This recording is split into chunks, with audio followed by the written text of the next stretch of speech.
आगे बढ़ते हैं। 3 अध्याय।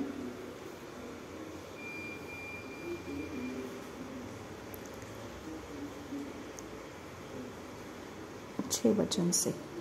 अतः जब स्त्री ने देखा कि उस वृक्ष का फल खाने के लिए अच्छा और देखने में मनभाव और बुद्धि देने के लिए चाहने योग्य भी है, तब उसने उसमें से तोड़कर खाया और अपने पति को भी दिया, और उसने भी खाया। तब उन दोनों की आंखें खुल गई और उनको मालूम हुआ कि वे नंगे हैं। इसलिए उन्होंने अंजीर के पत्ते जोड़ जोड़ कर लंगोट बना लिया। 8 वचन। तब यहोवा परमेश्वर जो दिन के ठंडे समय वाटिका में फिरता था का शब्द उनको सुनाई दिया। तब आदम और उसकी पत्नी वाटिका के वृक्षों के बीच यहोवा परमेश्वर से छिप गए। तब यहोवा परमेश्वर ने पुकारकर आदम से पूछा, तू कहाँ है? उसने कहा, मैं तेरे शब्द बारी में सुनकर डर गया, क्योंकि मैं नंगा था, इसलिए छिप गया। उसने कहा, किसने तुझे बताया कि तू नंगा है? जिस वृक्ष का फल खाने को मैंने तुझे मना किया था, क्या तूने उसका फल खाया है? आदम ने कहा, जिस स्त्री को तूने मेरे संग रहने को दिया है, उसी ने उस वृक्ष का फल मुझे दिया और मैंने खाया। तब यहोवा परमेश्वर ने स्त्री से कहा, तूने ये क्या किया है? स्त्री ने कहा, सर्प ने मुझे बहका दिया, तब मैंने खाया। तब परमेश्वर यहोवा ने सर्प से कहा, तूने जो यह किया है, इसलिए तू सब घरेलू पशुओं। 14 वचन। तब यहोवा परमेश्वर ने सर्प से कहा, तूने जो यह किया है, इसलिए तू सब घरेलू पशुओं और सब बनेले पशुओं से अधिक शापित है। कौन से पशुओं से? घरेलू पशुओं और सब बनेले पशुओं में से अधिक शापित है। शापित बोला यहाँ पे श्राप पहला शब्द है यहाँ पर, जिसके बारे में हम श्राप ये वर्ड को परमेश्वर के मुंह से सुन रहे। और मरना, अवश्य मरोगे, मरने के बारे में भी परमेश्वर ने पहली बार उसके मुंह से 2 अध्याय के 17 वचन में हमने सुना। ओके। और यहाँ पे जो श्राप है, श्राप का वर्ड भी हम फर्स्ट टाइम यहाँ पर पढ़ रहे हैं। ओके। फर्स्ट टाइम परमेश्वर आदम को श्राप नहीं दिया, हव्वा को भी श्राप नहीं दिया। यहाँ पे घरेलू पशुओं से ज़्यादा श्रापित बोला है, यानी सब घरेलू पशुओं और सब बनेले पशुओं से अधिक श्रापित है। यानी कि बनेले पशु श्रापित है ही, घरेलू पशु श्रापित है ही, उससे भी ज़्यादा तू श्रापित है। शबंकिन ये बात कोई समझता नहीं है। ओके।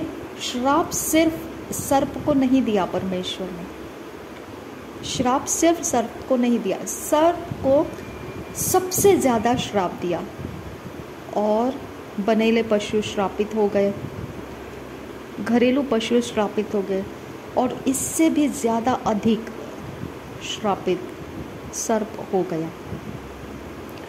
यहाँ घरेलू पशुओं ने क्या बिगड़ाया? We don't know. बनेले पशुओं ने क्या बिगड़ाया? We don't know. लेकिन परमेश्वर कहता है घरेलू पशु भी श्रापित ही है, बनेले पशु भी श्रापित ही है, और इन सबसे ज़्यादा श्रापित सर्प रहेगा। किसी ने इस बात के बारे में सोचा नहीं होगा कि घरेलू पशुओं के ऊपर भी श्राप है, बनेले पशुओं के ऊपर भी श्राप है, और घरेलू और बनेले पशुओं से भी सबसे ज़्यादा मात्रा का श्राप सर्प के ऊपर है। ये बात के बारे में किसी ने नहीं सोचा। ओके। तो हम अपने घरेलू पशुओं के ऊपर से भी श्राप को तोड़ना चाहिए, बनेले पशुओं के ऊपर से भी श्राप को तोड़ना चाहिए, क्योंकि परमेश्वर कहता है जितना वो श्रापित है उससे ज़्यादा मात्रा में सर्प तो श्रापित रहेगा। सर्प को बोला परमेश्वर ने। ओके, यहाँ पे लिखा है तो पेट के बल चला करेगा और जीवन भर मिट्टी चाटता रहेगा। यहाँ जीवन भर बोला है, यानी कि आयुष्य के बारे में बताया है, उसके आयु के बारे में बताया। जितनी लंबी तेरी आयु होगी, जितने लंबे तो पृथ्वी के ऊपर जीवित रहेगा। ये जीवित रहना प्राण है, प्राण। ये जीवित रहना वो नहीं है जीवन के वृक्ष का फल, वो वाला जीवन ये नहीं है। वैसा तो मनुष्य का भी लंबाई है, कितने लंबे तक वो आयुष्य उसकी रहेगी, वैसा तो मनुष्य का भी समय लगा हुआ है। ओके, शरीर के द्वारा हम पृथ्वी के ऊपर कितनी दूरी तक रहना है, कितने लंबे समय तक रहना है, वो समय काल परमेश्वर ने निश्चित करके रखा है। ओके, उसके बारे में वो जीवन नहीं रहता है, लेकिन वो प्राणी है, प्राण है, वो प्राण चलता रहेगा, उसको जीवन बोला है। प्राण का अलग जीवन रहता है, और परमेश्वर ने जीवन का फल जो रखा हुआ था वाटिका के बीच में, वो जीवन अलग है, प्राण का जीवन अलग है। तो मनुष्य पृथ्वी के ऊपर जो जीता है वो प्राण का जीवन जीता है। प्राण का जीवन परमेश्वर ने एक कालावधि के लिए रखा है, एक स्पेसिफिक टाइम पीरियड के लिए रखा है। वो प्राण कायम के लिए इस पृथ्वी के ऊपर नहीं रहने वाला है। प्राण को कंप्लीट फ्रीडम नहीं है कि वो बस जीता जाए। इसके लिए परमेश्वर ने प्राण के हाथों में से, प्राण के कब्जे में से जीवन के फल को अलग कर दिया। आदम प्राणी है, उसके कब्जे में से जीवन का फल उसने दूर कर दिया। अब आदम को दूर किया, पशु प्राणी तो हो सकता था ना कहीं ना कहीं, लेकिन आदम से परमेश्वर ने दूर कर दिया उसको। पशु प्राणी का तो सवाल ही नहीं आता है। और यहाँ पे परमेश्वर बोलता है कि पशु और प्राणी जो घरेलू हैं और बनेले हैं, वो सब तो श्रापित हो ही है वो, लेकिन उससे ज़्यादा श्रापित, उससे ज़्यादा मात्रा में श्रापित कौन रहेगा? सर्प रहेगा। तो पेट के बल चला करेगा और जीवन भर मिट्टी चाटता रहेगा। ये जीवन भर का जो सेंटेंस्ड है, ओके, इसका जो लंबाई है, इसके जो कालावधि है, इसका जो टाइम पीरियड है, वो टाइम पीरियड हर मनुष्य का प्राण का स्टोरी है।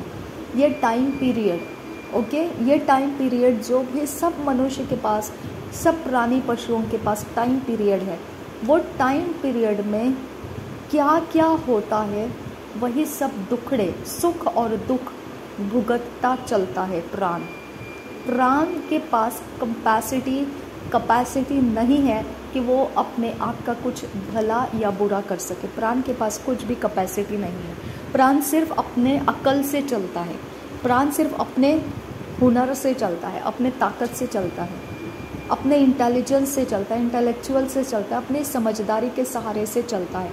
प्राण के पास कोई कुवत नहीं है कि वो अपने आप को सुरक्षित रखे या अपने आप को डिफेंस करके रखे या अपने आप को कुछ ऊंचा कर सके या गिरा सके। कुछ भी प्राण के पास कुछ नहीं है, सिर्फ वो अक्लमंदी चलाता है, बस उसके पास कुछ नहीं। वो मैकेनिज़्म है। यहाँ पे हवा का मैकेनिज़्म आप देख सकते हैं। हवा ने क्या बोला? हवा ने क्या बोला था? हवा ने बोला था 6 वचन देख, अतः जब स्त्री ने देखा कि उस वृक्ष का फल खाने के लिए अच्छा और देखने में मनभाव और बुद्धि देने के लिए चाहने योग्य भी है, तब उसने उसमें से तोड़ कर खाया और अपने पति को, ये अकल है, ये समझदारी कैसे हवा के पास आई? परमेश्वर ने कहा अवश्य मरोगे, वो समझदारी उसके पास क्यों नहीं आई और ये समझदारी उसके पास क्यों है? इसका मतलब उसके पास का भला बुरा करने का सोच ऑलरेडी उसको पता है, यानी कि वो उसको क्या खाना क्या नहीं खाना, उसके अंदर प्रायोरिटी करने का, उसको जज करना, उसको परखना, उसके अंदर से खासियत को समझना और उसके पीछे जाना, ये सारी अक्ल उसके पास है। ये प्राण का डेफिनेशन है, ये प्राण की खूबी है। यही खूबी के साथ दुनिया चलती है, इसी के खास तरीके यही है। वो सोचती है, समझती है, परखती है, सब कुछ करती है और फिर डिसीजन लेती है। ये प्राण का है, ये दुनिया के अंदर प्राण की सारी कहानियाँ हैं। ओके, तो ये प्राण का अवस्था ऑलरेडी है, उसी को लिमिटेशन डाला है परमेश्वर ने, उसी को टाइम पीरियड दिया है परमेश्वर ने, उसी को हम आयुष्य कहते हैं, उसी को हम आयु कहते हैं।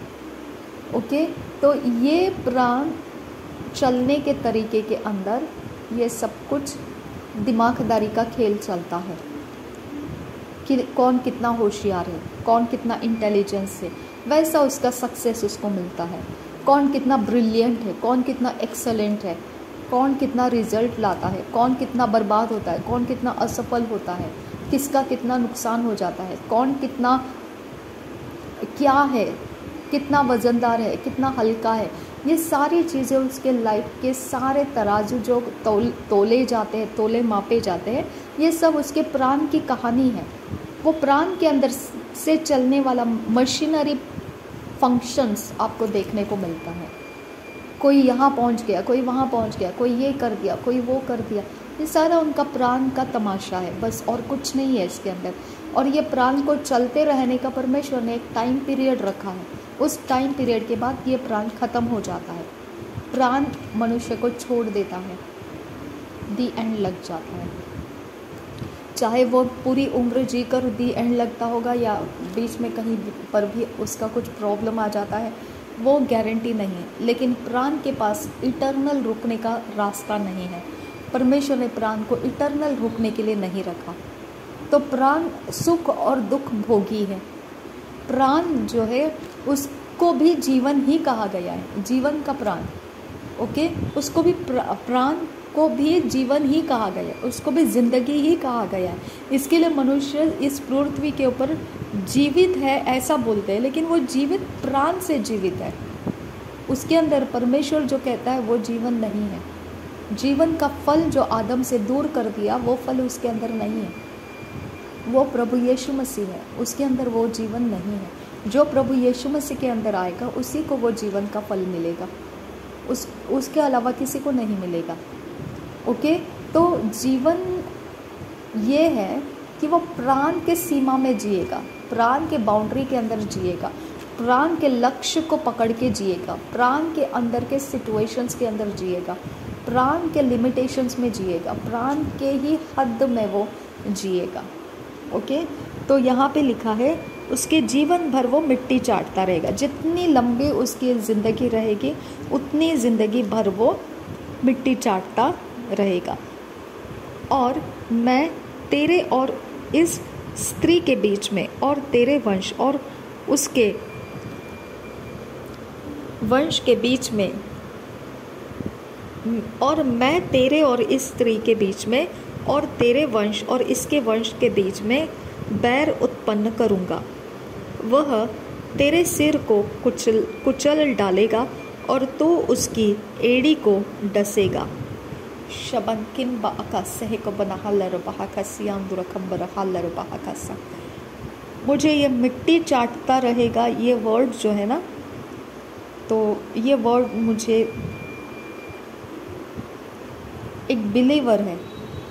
दुख का समय था हम लोगों का, और मैं ना हमेशा ऐसे बोलती हूँ कि शैतान हमेशा मिट्टी चाटता रहता है ना, ऐसा लिखा है वचन के अंदर। तो जब भी मुझे कोई नेगेटिव बात करता है, तो मतलब जहाँ मैं नहीं चाहती हूँ, ओके, मतलब फॉर एग्ज़ाम्पल अगर बुरा समय है तो डिप्रेशन होता है ना, नेगेटिव बातें हम ज़्यादा बोलते हैं। तो अगर कोई मुझे नेगेटिव ऐसे बोल देता है तो मैं वो बोलती हूँ, मुझे क्या मिट्टी चाटना है क्या, मैं क्यों मिट्टी चाटने जाऊँ वहाँ पे। ऐसे बोलती हूँ। इसका मतलब वो शैतान है, शैतान की जगह में मैं क्यों जाऊँ? ओके, डिप्रेशन शैतान है, डिप्रेशन में मैं क्यों जाऊँ?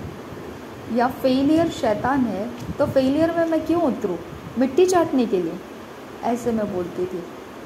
ओके, लेकिन मिट्टी चाटने के लिए किसको बोला गया है? सर्प को, जो परमेश्वर के आत्मा का काम को बिगाड़ दिया है ना, तो इसके लिए उसको ये पनिशमेंट मिला। तो मैं वो बोलती हूँ, क्या मुझे पनिशमेंट मिला है क्या मैं ऐसे काम करूँ? क्योंकि जिनको पनिशमेंट मिला है वो सर्प की तरह उनका हालत हो जाएगा, लेकिन मुझे क्यों चाहिए वो हालत? तो इसके लिए मैं ऐसे बोलती हूँ कि क्या मैं क्या वहाँ मिट्टी चाटने जाऊँ क्या? ऐसे बोलती थी। ओके, तो ये डायलॉग मुझे याद आ गया। अभी नहीं बोलती हूँ क्योंकि अभी डिप्रेशन का तो कोई सवाल ही नहीं आता है। मैं और डिप्रेशन दूर दूर का रिश्ता हो गया है। ओके, 15 वचन, और मैं तेरे और इस स्त्री के बीच में और तेरे वंश और इसके वंश के बीच में बैर उत्पन्न करूँगा। वह तेरे सिर को कुचल डालेगा और तू उसकी एड़ी को डसेगा। Thank you Jesus. धन्यवाद करते हैं प्रभु यीशु मसीह।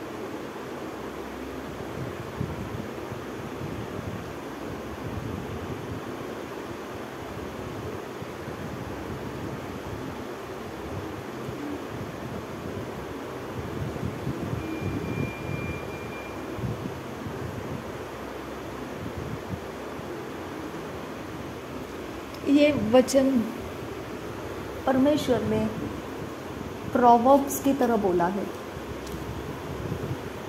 ओके, मतलब वर्ड्स जो उसने इस्तेमाल किया है, उस वर्ड को हम खुलकर समझने की ज़रूरत है। मतलब परमेश्वर के आत्मा को हमने पूछना पड़ेगा, ये एड़ी क्या है? और एड़ी को डसेगा, इसका मतलब तू क्या कहना चाहता है? सिर को कुचल डालेगा, इसका मतलब तू क्या कहना चाहता है? उसके और स्त्री के वंश में बैर उत्पन्न करेगा, इसका क्या मतलब है? शबंकिन बेकसी कबरहालर बहाकसा। ओके, ये एरिया जैसा लिखा है उसने, वैसा वर्ड जितना सीधे साधे रीति से हमको समझना चाहिए वैसा नहीं है। इसके पीछे ना पूरा पवित्र बाइबल आ जाता है, और सिर्फ पवित्र बाइबल उत्पत्ति से लेकर रेवलेशन तक नहीं आता है, क्योंकि जहाँ हमने देखा है कि उत्पत्ति के पहले अध्याय के दूसरे वचन में कि पृथ्वी बिगड़ चुकी थी, उसकी हालत खराब दिखाई दे रही थी, वहाँ क्या हो गया था ऐसा? और पहला वचन कहता है आदि में परमेश्वर ने आकाश और पृथ्वी बनाया। दूसरे वचन में लिखा है कि पृथ्वी बेडौल बन गई थी। ओके, तो ये वचन का कनेक्शन पुराने समय से है, यानी उत्पत्ति के पहले अध्याय के तीसरे वचन से नहीं है ये कनेक्शन। ये कनेक्शन उसके भी पीछे की तरफ है, क्योंकि यहाँ सर्प है। सर्प तो बनेला पशु है। बनेला पशु को श्राप देने में क्या मतलब है? और परमेश्वर कहता है कि जितने घरेलू पशु हैं और बनेले पशु हैं, उन सबसे अधिक तू श्रापित रहेगा, उन सबसे अधिक तू श्रापित रहेगा। यानी घरेलू पशु तो श्रापित रहेंगे और बनेले पशु भी श्रापित रहेंगे। मैंने तो उनके बारे में ज़्यादा कुछ बोला नहीं है, लेकिन तू जो बनेला है सबसे ज़्यादा, तू सर्प जो तू सर्प है, तू सबसे ज़्यादा श्रापित रहेगा। ओके, तो यहाँ ये 15वां वचन जो है कि किस तरह से स्त्री का और सर्प का बैर रहेगा, और उन दोनों के एक दूसरे के वंश कैसे एक दूसरे के साथ बैर में रहेंगे, और वो कैसे सिर को कुचलेगा और सर्प कैसे उसके एड़ी को डसेगा। ये एक वर्ड्स लिखा हुआ है, लेकिन ये वर्ड के अनुसार हम नहीं समझ सकते। वर्ड के बैकग्राउंड में उतर कर परमेश्वर के आत्मा के द्वारा इसको समझना पड़ेगा। इसको अलग एक वर्ड निकाल कर इसके बारे में हमको स्टडी करना है। ओके, इसको हम ऐसा ही स्टडी नहीं कर सकते। एडी मतलब ये है, डसेगा मतलब वो है, और ये मतलब वो है, और इसका मतलब ये है, और ये स्त्री का वंश ये है, और सर्प का वंश ये है। ऐसा नहीं है। वो है सही है, जो बोलते हैं वो सही है, लेकिन इसके पीछे कुछ है समझने के लिए, वो हम अलग से निकाल कर समझना पड़ेगा। ये कंप्लीट बाइबल उसके पीछे है, कंप्लीट बाइबल। लेकिन बाइबल के पहला वचन जो आदि में परमेश्वर ने स्वर्ग और पृथ्वी को बनाया, वहाँ से सेकेंड वर्स में करते समय वहाँ भी ये वर्स का कनेक्शन है, वहाँ भी उसका कनेक्शन है। सर्प क्यों आया? आदम और हवा को खराब करने के लिए, वहाँ कनेक्शन है उसका। सेकेंड वर्स के पहले अध्याय के फर्स्ट एंड सेकेंड वर्स के बीच में ये कनेक्शन है परमेश्वर का। ओके, सर्प इस जाति का कनेक्शन है, वहाँ पर इस जाति का कनेक्शन है। फिर भी परमेश्वर ने सर्प को बनाया, फिर भी परमेश्वर ने सर्प की सृष्टि की, रेंगने वाला जंतु बोलकर उसको सृष्टि किया। ओके, और वो ही उसी ने परमेश्वर का प्लान बिगाड़ दिया। और पहले और दूसरे वचन, जो उत्पत्ति का पहला और दूसरा वचन है, उसके बीच का जो समय है, वहाँ पर भी सर्प था, वहाँ पर भी सर्प था। इसके लिए प्रकाशित वाक्य में लिखा है कि पुराना अजगर, तो वो पहला वचन और दूसरे वचन के बीच में वो पुराना अजगर के बारे में, ये वाला वो पुराना अजगर नहीं है जो आदम के साथ अभी फल के बारे में काम कर रहा है। इसको पुराना अजगर नहीं है, ये वाला पुराना अजगर नहीं, ये बनेला पशु है। ओके, ये बनेला पशु है, ये सर्प है। लेकिन पुराना अजगर जो है, वहाँ आपको देखना पड़ेगा, जो पहला वचन और दूसरे वचन के समय था, वहाँ पे वो पुराना अजगर है। वही पुराना अजगर यहाँ पे आदम और हव्वा को फल खाने के लिए गाइड किया। तो ये यहाँ से शुरुआत नहीं है, वो पहला और दूसरे वचन के बीच में जो गैप है, उसमें से वहाँ से वो फाइट शुरू हो चुकी है। और यहाँ 15th वर्स में उस फाइट के बारे में अंजाम बताया परमेश्वर ने कि अब वो क्या करने जा रहा है। ठीक है, आगे देखेंगे 16th वर्स। फिर स्त्री से उसने कहा, मैं तेरी पीड़ा और तेरे गर्भवती होने के दुख को बहुत बढ़ाऊंगा। तू पीड़ित होकर बालक उत्पन्न करेगी और तेरी लालसा तेरे पति की ओर होगी और वह तुझ पर प्रभुता करेगा। और आदम से उसने कहा, तूने जो अपनी पत्नी की बात सुनी और जिस वृक्ष के फल के विषय मैंने तुझे आज्ञा दी थी कि तू उसे न खाना, उसको तूने खाया है। इसीलिए देखो, भूमि तेरे कारण शापित है। सर्प तो शापित हो गया, घरेलू पशु और बनेले पशु शापित हुए, सबसे ज़्यादा शापित सर्प हो गया। लेकिन यहाँ पर क्या बोल रहा है परमेश्वर? आदम की खातिर भूमि शापित हो गई है। ओके, इसलिए भूमि तेरे कारण शापित है, भूमि तेरे कारण शापित है। सेकेंड टाइम परमेश्वर ने श्राप को बोला। हव्वा को पीड़ा दिया लेकिन श्राप नहीं दिया, पीड़ा दिया लेकिन श्राप वर्ड परमेश्वर ने यूज़ किया सर्प के लिए। श्राप वर्ड यूज़ किया परमेश्वर ने भूमि के लिए। पीड़ा दिया, उसमें श्राप नहीं बोला, लेकिन श्राप ये वर्ड सर्प के ऊपर यूज़ किया और श्राप ये वर्ड आदम के कारण भूमि के ऊपर यूज़ किया। और श्राप परमेश्वर ने डिक्लेयर किया। और उत्पत्ति के पहले अध्याय के 28 वचन में परमेश्वर ने उनको आशीष किया, नर और नारी को, ये बोला है।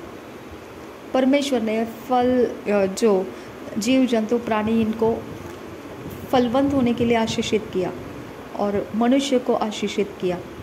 ओके, लेकिन यहाँ पर सर्प को श्राप दिया और भूमि आदम के कारण श्रापित हुई। जितना श्रापित सर्प है उससे लेवल में कम श्रापित घरेलू पशु और बाकी सब है, लेकिन श्रापित ही है वो लोग भी, और यहाँ सर्प सबसे ज़्यादा श्रापित है। तो श्राप परमेश्वर के मुंह से बोला गया वर्ड है, श्रापित है। सोचिए आप, आशीषित है बोलना हम समझ सकते हैं, परमेश्वर ने उनको आशीष दिया।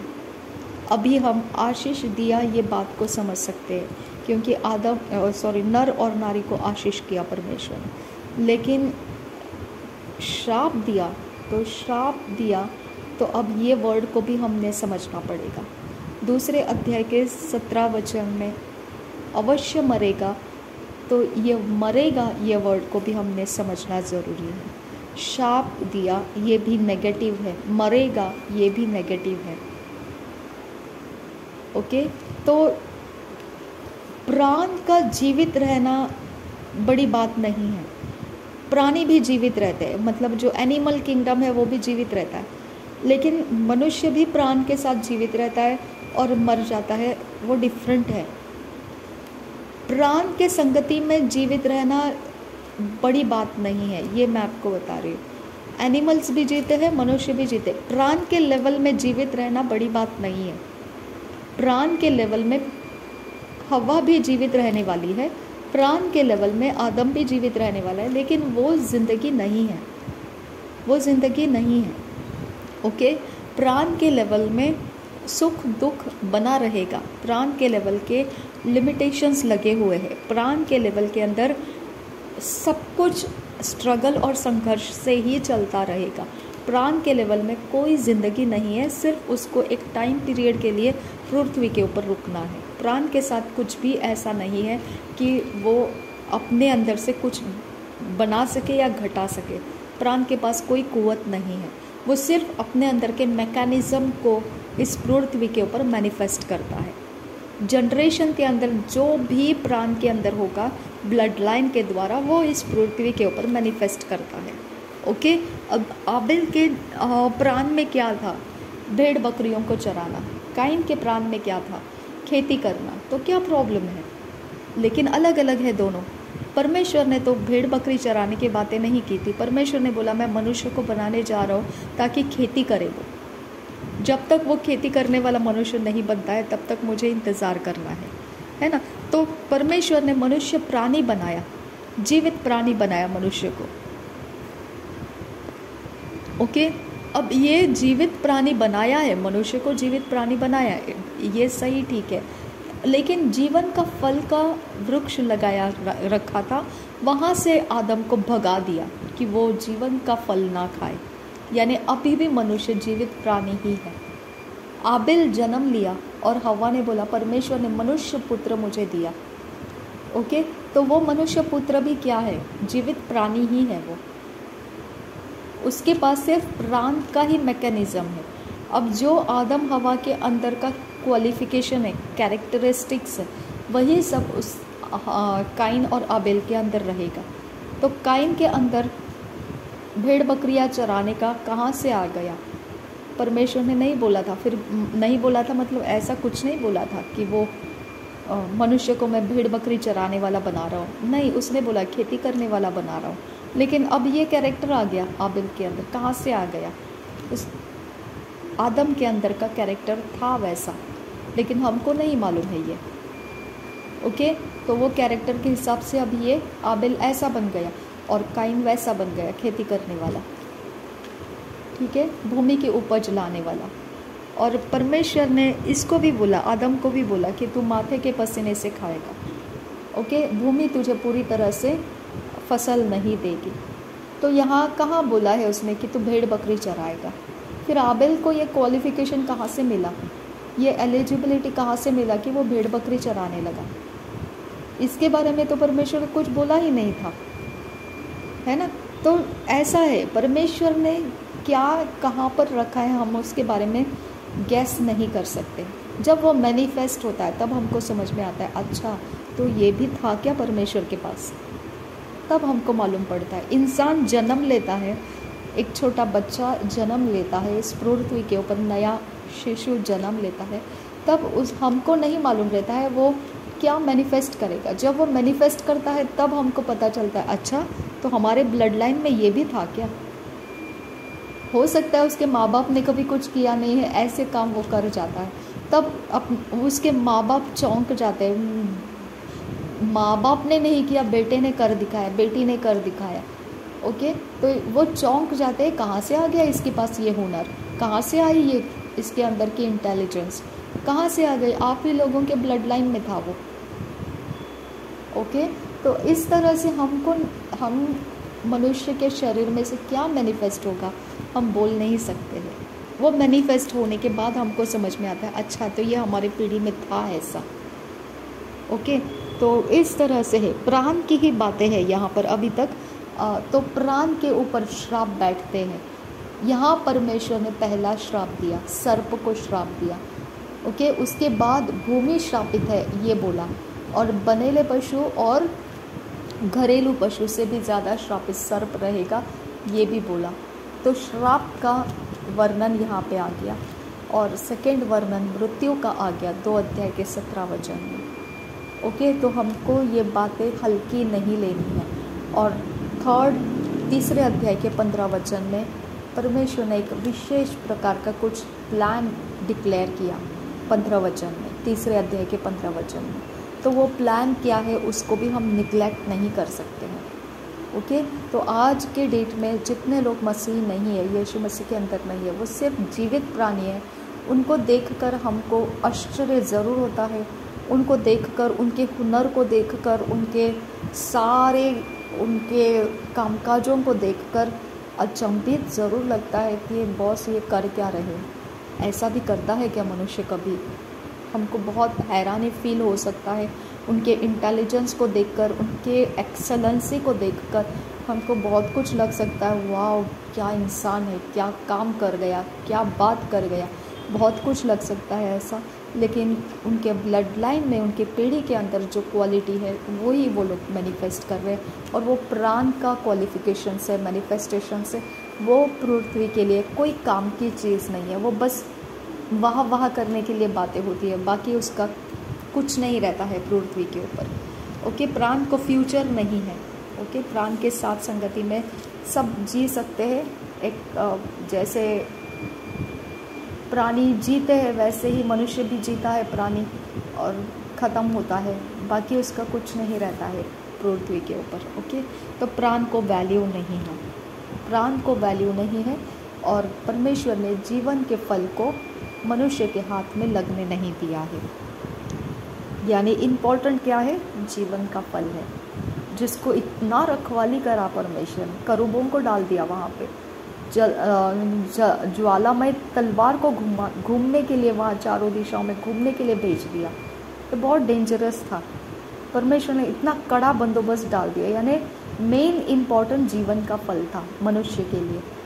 लेकिन अब मनुष्य के लिए जीवन का फल यीशु मसीह है। जो यीशु मसीह को स्वीकारेगा वो जीवन के फल को भी खाएगा। ओके, लेकिन जिन्होंने अभी तक यीशु मसीह को नहीं स्वीकारा है वो अभी भी प्राणी की दशा में ही जी रहे हैं। उनके प्राणी की दशा में जीने में कोई मतलब नहीं है। कुछ भी करे वो, कितना भी ऊंचा चढ़ जाए या नीचे गिर जाए, फ़र्क नहीं पड़ता है। कितना भी कैसा भी जीवन जिए, उनके साथ ही वो ख़त्म हो जाएगा। उसको कोई फ्यूचर नहीं है, उसको कोई फ्यूचर नहीं है, उसको कुछ भी वैल्यू नहीं है। वो बस जीता है, जैसे प्राणी जीते हैं वैसे मनुष्य जीता है, बस कुछ भी उनके पास फ्यूचर नहीं है। लास्ट में जाकर वो सब डिस्ट्रॉय होने वाले हैं, डिस्ट्रक्शन में जाएंगे। ओके, तो यीशु मसीह में जो रहेंगे वही सिर्फ वो जीवन का फल खाएंगे और परमेश्वर के संगति में रहेंगे।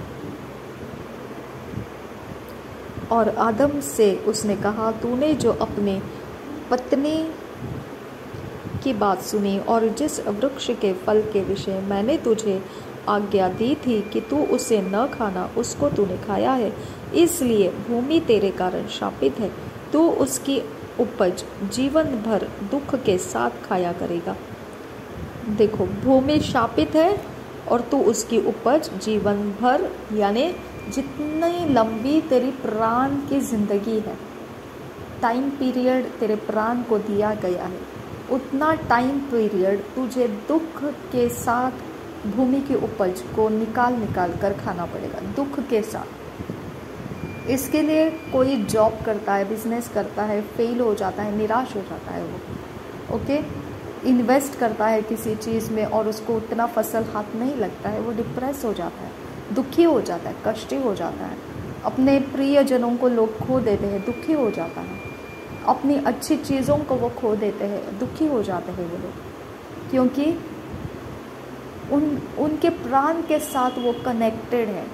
और जब उनके प्राण के साथ उनकी प्रिय वस्तु, प्रिय बातें टूट कर गिर जाती है, फिर वो लोग दुखी हो जाते हैं, निराश हो जाते हैं। तो प्राण को परमेश्वर ने दुखी होने के लिए, खेदित होने के लिए कारण रखा है कि वो सुख चैन से नहीं जी पाएंगे, उनका कुछ ना कुछ। इसके लिए लोग क्या करते हैं फिर, कड़क हृदय बन जाते हैं कि दुखी नहीं होना है, जीता है इंसान जीने दो, मरता है मरने दो, दुखी नहीं होना है। वो प्राण को मजबूत कर देते हैं, प्राण को स्ट्रॉन्ग कर देते हैं, डिप्रेशन में नहीं जाना है, नेगेटिव नहीं सोचना है, पॉजिटिव सोचना है। प्राण को वो ट्रेन करते हैं कि किसी भी बात की चिंता नहीं करना है, किसी बात के ऊपर मन नहीं लगाना है, किसी बात के अंदर अपने अंदर डिप्रेशन नहीं आने देना है, ओके। गया तो गया, रह गया तो रह गया, कॉम्प्रोमाइज़ कर लेते हैं। उनको पता है उनके पास जवाब नहीं है किसी भी चीज़ का, तो वो कॉम्प्रोमाइज़ कर देते हैं, वो पाप करेंगे, गंदगी करेंगे और कॉम्प्रोमाइज़ लाइफ में भी जिएंगे, क्योंकि उनको पता है कि उनके प्राण के पास दूसरा ऑप्शन नहीं है, ओके। तो प्राण के रियाम के अंदर सब कुछ एडजस्टमेंट करके चलाया जाता है, ओके। फिर लोग एक दूसरे को डिप्रेशन से उठाने के लिए कुछ बातें करते हैं, कहीं घुमाने के लिए लेकर जाते हैं, कहीं कुछ जोक्स करते हैं, कहीं कुछ पार्टी में लेकर जाते हैं, कहीं कुछ मनोरंजन करते हैं, एंटरटेनमेंट करते हैं, ताकि डिप्रेशन में ना रहे। ऐसे करके नहीं होता है। प्राण का लेवल में सब एडजस्टमेंट रहता है, प्राण का लेवल का दुख कभी घटेगा नहीं, प्राण का लेवल मार खाता हुआ ही चलेगा। परमेश्वर ने दे दिया हुआ सफ़र है ये प्राण के लिए, ओके। और वो इसी प्रकार की पीड़ित अवस्था में जीता जाएगा, ये बोल दिया है परमेश्वर ने। आगे बढ़ेंगे हम। भूमि के तेरे कारण शापित रहेगी, तो उसकी उपज जीवन भर दुख के साथ खाया करेगा, और वह तेरे लिए कांटे और ऊंट कटारे उपजाएगी,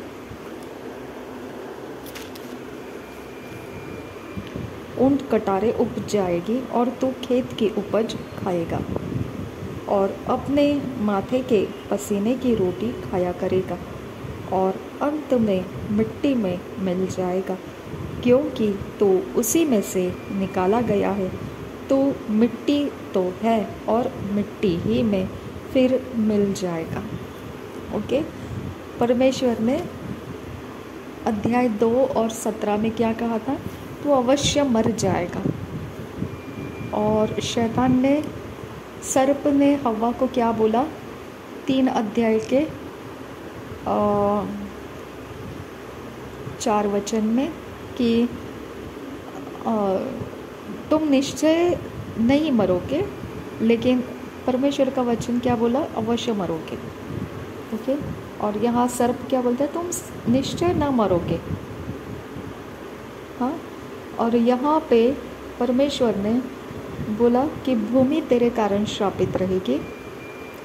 अब श्रापित होने के बाद में भूमि के अंदर से परमेश्वर एक फंक्शन बता रहा है, उसकी उपज जीवन भर दुख के साथ दुखाया करेगा, और वह तेरे लिए कांटे। आदम के कारण भूमि शापित हो गई है, तो आदम के लिए भूमि पॉजिटिव चीज़ें नहीं देगी, वो कांटे और ऊंट कटारे उगाएगी, और आदम जो है खेत की उपज खाएगा और अपने माथे के पसीने की रोटी खाया करेगा, और अंत में और मिट्टी में मिल जाएगा, क्योंकि आदम का शरीर जो है वो मिट्टी से बना है, अब हम देखते हैं नारी को परमेश्वर ने कैसे बनाया। नारी को परमेश्वर ने फीमेल को कैसे बनाया, आदम के पसली को निकालकर और आदम का मांस और पसली मिलाकर हव्वा को बनाया गया, है ना। तो आदम का मांस किससे बना हुआ था, मिट्टी के द्वारा बनाया था। तो जैसा आदम मरता है और मिट्टी में, नर मरता है तो मिट्टी में जाता है उसका शरीर, वैसा ही नारी अगर मरेगी तो भी उसका शरीर भी आदम के अंदर से निकाला हुआ मांस से ही बनाया हुआ है। तो वो मांस मिट्टी के अंदर जाएगा तो नारी का भी मांस मिट्टी के अंदर जाएगा। इसके लिए नर और नारी कोई भी मरे वो मिट्टी है और मिट्टी में चला जाता है। लेकिन पशु प्राणी के बारे में देखेंगे तो पशु प्राणी के बारे में ये लिखा है कि उनके शरीरों को मिट्टी से नहीं बनाया था, लेकिन उनके शरीर सड़ जाते हैं तो वो मिट्टी में ही पड़े रहते हैं, मिट्टी के ऊपर ही पड़े रहते हैं।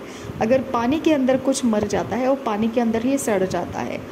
अगर आसमान में कुछ उड़ते हुए अगर पक्षी है, अगर कहीं पर वो मर जाते हैं तो वो अपनी अपनी जगह जहाँ ज़मीन के ऊपर गिर जाएंगे वहीं पे वो मर जाते हैं। तो उनके बारे में ये नहीं बोला, लेकिन आदम और हव्वा के बारे में बोला है। आदम और हव्वा के बारे में, आदम के बारे में बोला है अगर तू मरेगा तो मिट्टी से निकाला गया है और तू मिट्टी में फिर से मिल जाएगा अंत में।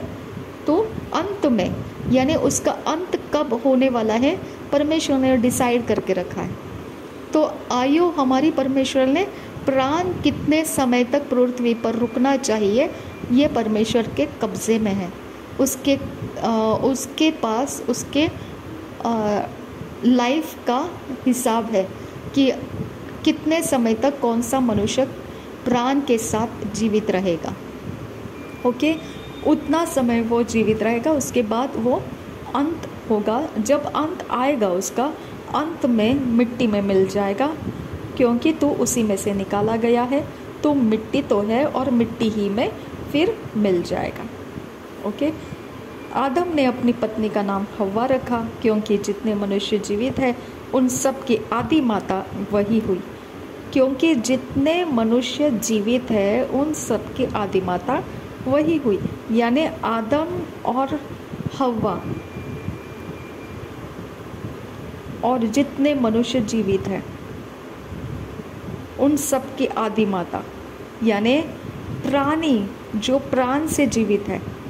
ओके, अभी जो आदम और हवा के द्वारा आने वाली पीढ़ी है उन सब के लिए सबसे पहला वाला नर और नारी आदम और हवा ही थे, इसके लिए हवा को उसने आदि माता हवा बोला। ओके, और यहोवा परमेश्वर ने आदम और उसकी पत्नी के लिए चमड़े के अंगरखे बनाकर उनको पहना दिया। फिर यहोवा परमेश्वर ने कहा, मनुष्य भले बुरे का ज्ञान पाकर हम में से एक के समान हो गया है, इसलिए अब ऐसा न हो कि वह हाथ बढ़ाकर जीवन के वृक्ष का फल भी तोड़ के खा ले और सदा जीवित रहे। अब देखिए यहाँ दोबारा एक वर्ड आ गया, सदा जीवित रहे, यानी जीवन के फल के अंदर सदा जीवित रहने की कैपेसिटी है और प्राण के अंदर सदा जीवित रहने की कैपेसिटी नहीं है। वो भी जीवित रहेंगे लेकिन उनको अंत लग जाएगा, और उनका अंत लगने की वजह से, प्राण का अंत लगने की वजह से, प्राण का अंत हो गया तो शरीर खत्म तो वो मिट्टी हो जाता है, और वो मिट्टी हो गया तो वो मिट्टी से बनाया गया है, इसके लिए वो मिट्टी हो जाता है। समझ में आ गया? तो प्राण का हिसाब अंत जाएगा, उसका अंत आने वाला है, लेकिन ये फल जिसके पास वो खाया जाएगा उसके अंदर सदा जीवित रहने की कैपेसिटी है। प्राण के अंदर जीवित रहने की कैपेसिटी सिर्फ एक लिमिट के लिए, टाइम पीरियड के लिए है, लेकिन इस फल के अंदर सदा जीवित रहने की कैपेसिटी है। प्राण के जीवित में दुख कष्ट सब कुछ रहेगा, उसका स्टोरी बनेगा, लेकिन सदा जीवित रहने वाले के पास वो स्टोरी नहीं रहेगा। अब आपको समझ में आएगा, यीशु मसीह अनंत काल के जीवन में हमको लेकर आया है, सदा जीवित रहने वाले राज्य के अंदर, परमेश्वर के राज्य के अंदर हमको लेकर आया है यीशु मसीह। हम कहाँ पर थे? प्राण के बाउंड्री में हम जी रहे थे, प्राण के बाउंड्री से अलग करके हमको सदा जीवित रहने वाले राज्य के अंदर परमेश्वर ने हमको ट्रांसफॉर्म करके लाया, निकाल कर लाया हमको बाहर। प्राण के जीवित में पूरी दुनिया आज भी जी रही है, पूरा पृथ्वी भरा हुआ है, प्राण का जीवन जी रहा है। ओके, सब कुछ हो रहा है, प्राण के जीवन में सब कुछ हो रहा है, लेकिन अंत लग जाता है सब कुछ को। लेकिन हमारा जीवन अंत ना लगने वाला जीवन, सदा जीवित रहने वाले प्लेटफॉर्म पर हम आ चुके हैं। फर्क समझ में आ गया आपको? ओके, आगे देखेंगे 23 वचन। इसलिए यहोवा परमेश्वर ने उसको अदन की वाटिका में से निकाल दिया कि वह उस भूमि पर खेती करे जिसमें से वह बनाया गया था। इसलिए आदम को उसने निकाल दिया और जीवन के वृक्ष के मार्ग का पहरा देने के लिए अदन की वाटिका के पूर्व की ओर करूबों को और चारों ओर घूमने वाली ज्वालामय तलवार को भी नियुक्त कर दिया। अब ये परमेश्वर ने इसीलिए किया क्योंकि 22 वचन बोलता है, यहोवा परमेश्वर ने कहा, मनुष्य भले बुरे का ज्ञान पाकर हम में से एक के समान हो गया है, इसलिए अब ऐसा न हो कि वह हाथ बढ़ाकर जीवन के वृक्ष का फल भी तोड़ ले। ओके, हाथ बढ़ाकर वो ऐसा कर सकता है, इसके पहले मैं उसको निकाल दूँ बाहर। तो परमेश्वर ने उनको दोनों को बाहर निकाल दिया, वाटिका से निकाल दिया। और क्या करके निकाल दिया कि वह अब वाटिका के अंदर रहकर कुछ ना करे, अब बाहर निकल जाए और भूमि के ऊपर खेती करने के लिए मैंने उनको बनाया था, अब वो काम करना स्टार्ट कर दे। ओके, इसलिए आदम को उसने निकाल दिया और जीवन के वृक्ष के मार्ग का पहरा देने के लिए। अब आदम ऐसा क्या था कि उसको बाहर निकाल देने के बाद में